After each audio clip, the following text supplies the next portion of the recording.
하나님 나라를 꿈꾸고 다음 세대를 세우는 꿈꾸는 교회입니다.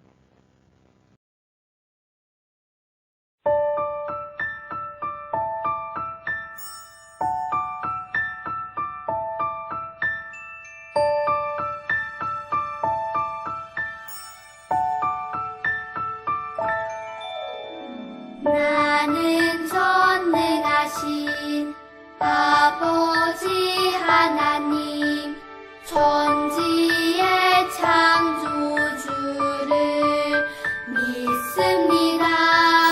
나는 그의 유일하신 아들 우리 주 예수 그리스도를 믿습니다.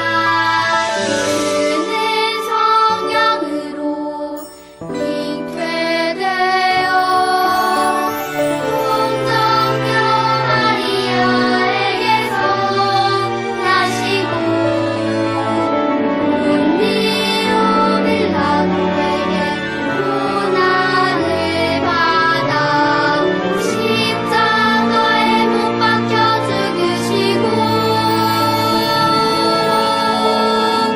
장사된 지 사흘 만에 죽은 자 가운데서 다시 살아 나셨으며 하늘에 오르시어 전능하신 아버지 하나님 우편에 앉아 계시다가 거기로부터 살아있는 자와 죽은 자를 심판하러 오십니다.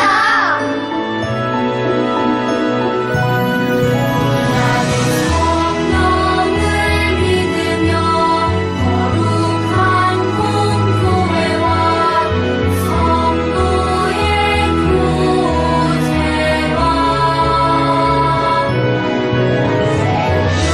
용서받는 것과 몸의 부활과 영생을 믿습니다.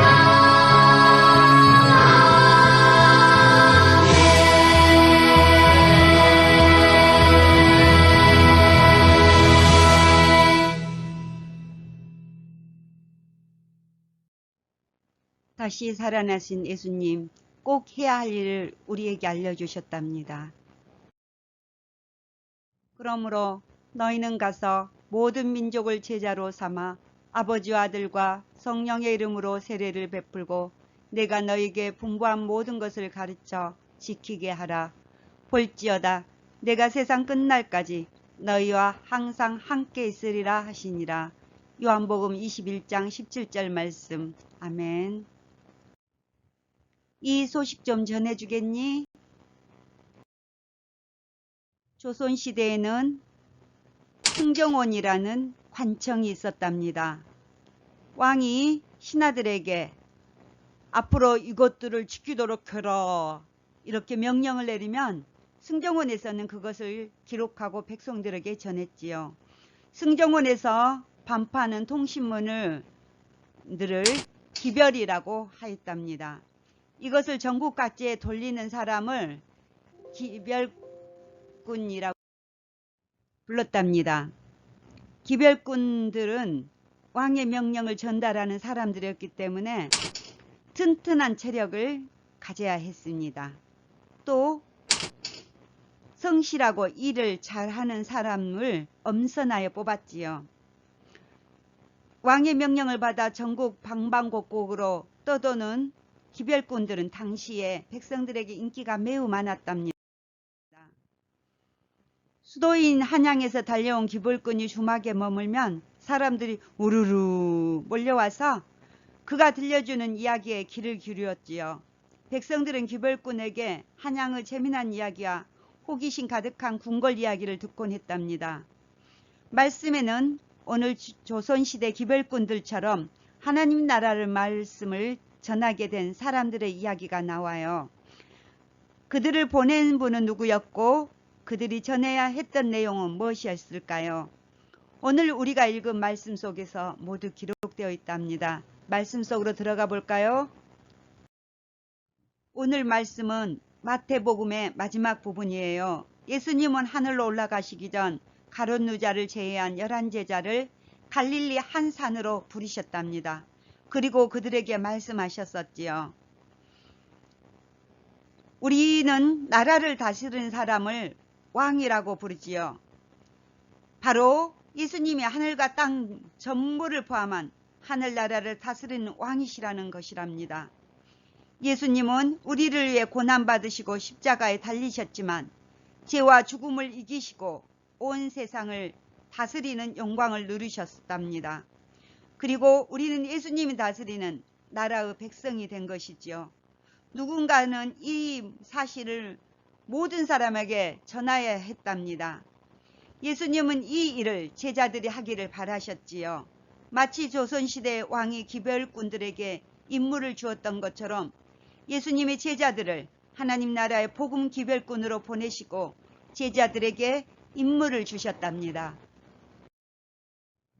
예수님께서 하나님께서 나에게 하늘과 땅의 모든 고난을 주셨다. 이 말씀은 무슨 뜻일까요? 예수님이 아버지 하나님께로부터 하늘과 땅을 다스릴 모든 고난을 받으셨다는 것을 의미한답니다. 말씀을 같이 읽어볼까요? 그러므로 너희는 가서 모든 민족을 제자로 삼아서 아버지와 아들과 성령의 이름으로 세례를 주고 내가 너희에게 명한 모든 것을 그들에게 가르쳐 지키게 하여라. 보아라, 내가 세상 끝날까지 항상 너희와 함께 있을 것이다. 마태복음 28장 19절에서 20절 말씀. 아멘. 예수님이 제자들에게 주신 첫 번째 임무는 마태복음 28장 19절에 기록되어 있었습니다. 같이 읽었지요? 그러므로 너희는 가서 모든 민족을 제자로 삼아 이랬지요. 제자들에게 맡겨진 첫 번째 임무는 방박 곳곳에 가서 모든 민족에게 하나님 나라의 왕이신 예수님을 전하는 것이었답니다. 조선시대 기별꾼들은 왕의 명령을 들고 조선 팔도를 다니며 곳곳에 다니면서 말씀을 전했답니다. 가깝게는 수십 킬로미터나 멀게는 수백 킬로미터나 되는 거리를 종횡무진하며 임금님 말을 전했지요. 이런 그들에게 필요한 것은 튼튼한 다리나 체력만이 아니었답니다. 끝까지 견디는 성실함이 필요했답니다. 복음 기별꾼이 된 예수님의 제자들도 예루살렘뿐만 아니라 온 유대와 사마리아 그리고 땅끝까지 복음을 성실하게 전했답니다. 이처럼 하나님 나라를 전하는 복음 기별꾼에게도 성실함이 필요했답니다. 제자들에게 중요 전달 임무의 두 번째는 내가 너희에게 분부한 모든 것을 가르쳐 지키게 하라 였습니다. 제자들에게 맡겨진 두 번째 임무는 예수님이 명령하신 모든 것들을 사람들에게 가르치고 그들로 하여금 예수님의 말씀을 지키게 하는 것이었습니다. 조선시대 기별꾼들 이야기를 다시 해볼까요? 기별꾼들이 왕의 소식을 전할 때 중요하게 여긴 것이 있어요. 백성들이 왕의 명령을 바르게 이해하도록 꼭 지키도록 책임감을 가지고 가르친 것이었답니다. 왕의 명령이 잘못 전달되면 백성들이 혼란에 빠질 수 있기 때문에 왕의 명령을 백성들이 잘 알아듣게 쉽게 설명해 주었답니다. 복음 기별꾼인 예수님의 제자들도 마찬가지였지요. 민족과 지역에 따라 그들이 이해할 수 있는 방법으로 예수님의 명령을 전했답니다. 하나님의 복음을 전하는 우리도 또한 그런 책임감 있는 책임감을 가지고 말씀을 전해야 되겠지요. 이 과정이 쉽지 않을 수 있답니다. 왜냐하면 세상의 모든 사람들이 예수님의 말씀을 이해하고 받아들이지는 못하기 때문이지요. 하지만 예수님이 제자들과 오랜 기간 함께 하시며 하나님 나라의 말씀을 가르치셨던 것처럼 우리도 사람들이 복음을 이해하고 예수님의 가르침을 지켜나갈 수 있도록 도와주어야 합니다. 이것이 복음 기별꾼들에게 맡겨진 두 번째 임무입니다. 예수님이 하늘로 올라가시기 전 제자들 만났던 장면을 다시 떠올려 보세요. 제자들은 예수님으로부터 처음 임무를 받았을 때 어떤 생각을 했을까요? 어쩌면 제자들은 온 세상에 복음을 전하라는 말씀을 듣고 내가 정말 할 수 있을까 의심했을지도 몰라요. 왜냐하면 온 세상은커녕 예루살렘조차 예수님을 믿지 않는 사람들이 많았으니까요. 하지만 예수님은 그런 그들의 마음을 아셨답니다. 그래서 볼지어다 내가 세상 끝날까지 너희와 항상 함께 있으리다. 하늘과 땅의 권세를 가지신 예수님이 세상 끝날까지 제자들과 함께 하겠다고 약속해 주셨답니다. 이 말씀은 제자들에게 큰 위로가 되었답니다.